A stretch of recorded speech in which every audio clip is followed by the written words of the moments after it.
इनकिलाब TV के मुअज़्ज़िज़ नाज़रीन, अस्सलाम वालेकुम। नाज़रीन, लीबिया अब तुर्की का है। जी नाज़रीन, ये शह सुर्खी यूरोपियन कौंसिल बराए बैनुल-अक़वामी ताल्लुकात ने नशर की है, जो एक शह सुर्खी ही नहीं बल्कि अब एक हकीकत भी है। नाज़रीन, आज हम आपको बताएंगे कि लीबिया में जंग किसके दरमियान है, लीबिया में अपने ही मुसलमानों के कत्लेआम में कौन कौन मुस्लिम ममालिक शामिल हैं, इस जंग में किसके क्या मुफादात हैं, कौन किस को सपोर्ट कर रहा है और तुर्की ने कितनी अहम कामयाबी हासिल की है। हम आगे चलकर ये भी बताएंगे कि तुर्की ने लीबिया को कौन सी अपनी तैयार करदा टेक्नोलॉजी दी जिसने इन्हें एक फैसला कुन फतह से हमकिनार किया है, और मुस्तकबिल में खिलाफत के क़याम में लीबिया तुर्की को क्या फराहम कर सकता है।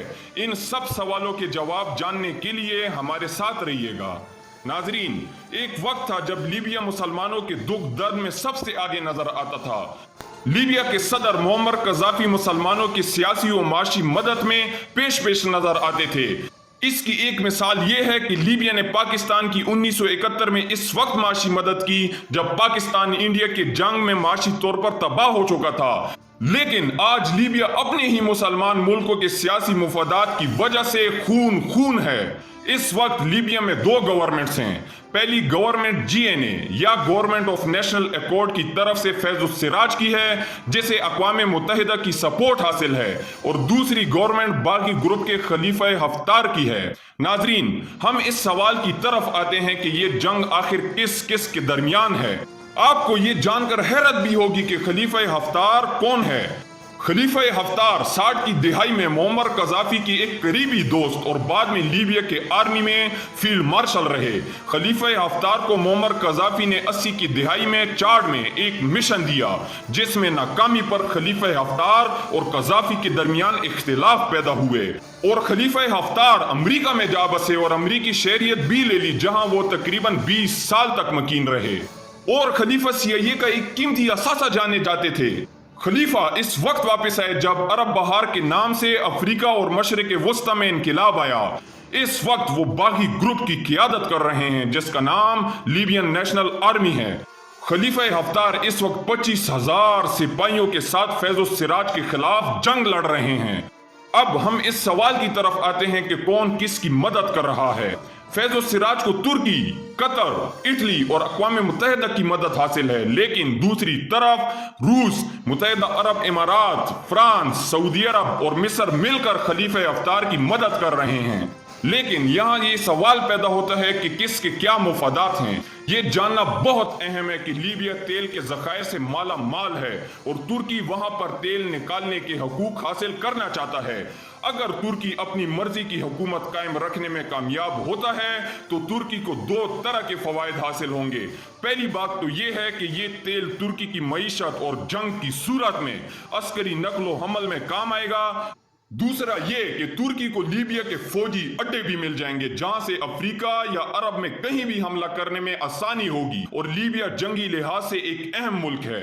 जबकि कतर इस वक्त अरब ममालिक से इख्तिलाफात के बाद अलहदगी इख्तियार कर चुका है, लिहाजा कतर को खित्ते में नए दोस्त चाहिए और वो अरब ममालिक के मुखालफिन के साथ अब ताल्लुकात बढ़ा रहा है जिसमें तुर्की और ईरान पेश हैं। लिहाजा वो इसी नजरिए के तहत फैज़ुस सिराज की भी मदद कर रहा है। इसके अलावा इटली की ऑयल कंपनियां लीबिया में काम करती हैं, लिहाजा वो गवर्नमेंट का साथ देकर माशी फवायद हासिल कर रहे हैं। जबकि खलीफा हफ्तार को रूस इसलिए सपोर्ट कर रहा है ताकि वो अफ्रीकन ममालिक में अपने असर व रसूख का दायरा वसी करे, जिसके लिए इसने अपने एक प्राइवेट आर्मी के लोग भी मदद के लिए भेजे हैं।